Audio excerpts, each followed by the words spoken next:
Hi students, welcome back to our physics class. Today we are going to start a new chapter. The name of the chapter is sound. You are familiar with the word sound. We hear a lot of sound in our surroundings. Chirping of birds, music from TV, music system. A lot of different types of sounds are there. So if I ask a question, what is sound? How will you define it? What is the scientific definition for sound? So scientifically, sound is defined as a form of energy. Sound is a form of energy which produces sensation of hearing. Okay, sound is a form of energy which produces sensation of hearing. This is a formal definition of sound. And when you think about sound, you can understand that different objects can produce sound. And the sound produced by different objects are different.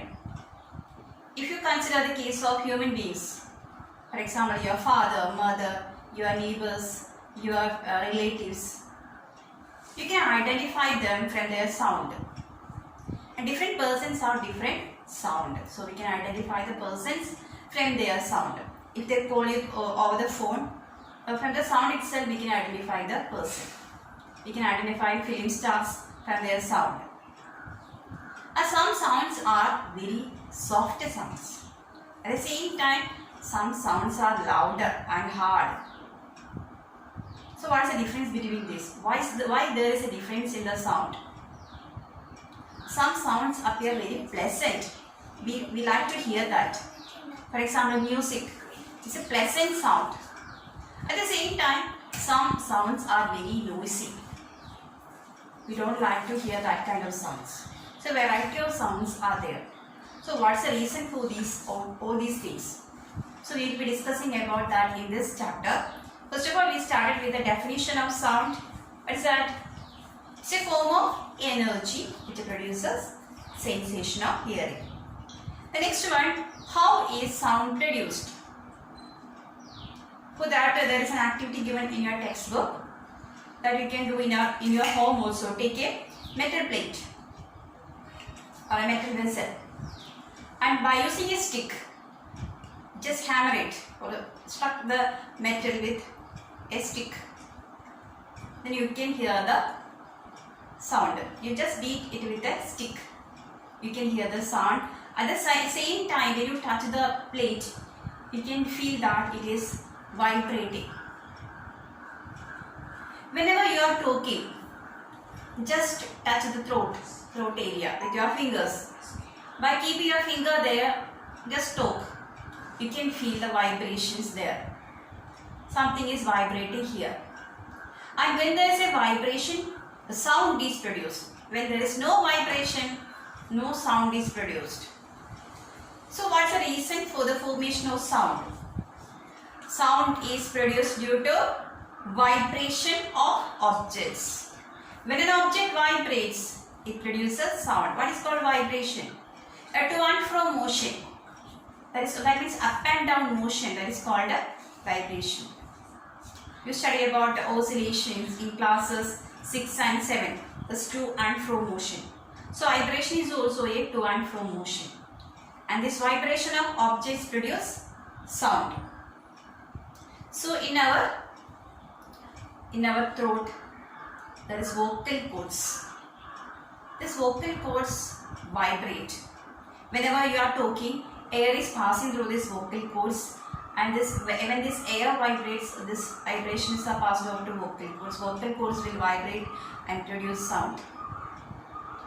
So to produce sound, some portion should be vibrating, then only it will produce sound. Then we can hear sound from different musical instruments. Different types of musical instruments are there: violin, guitar, flute, drums. In all these instruments, different types of sounds are producing. So in these instruments, which part is vibrating? In human beings, which part is vibrating to produce sound? our vocal cords are vibrating. In the case of a vessel, when you beat with a stick, the vessel is vibrating. In drums, in flute, in guitar, in violin, which part is vibrating and produces sound? In guitar, then veena, sitar, etc. There are some strings, and these strings are stretched strings. They are stretched to a certain level, and when it is being vibrated, sound is produced. When you beat the drums, this membrane, there is a stretched membrane in the drums. That part vibrates and produces sound.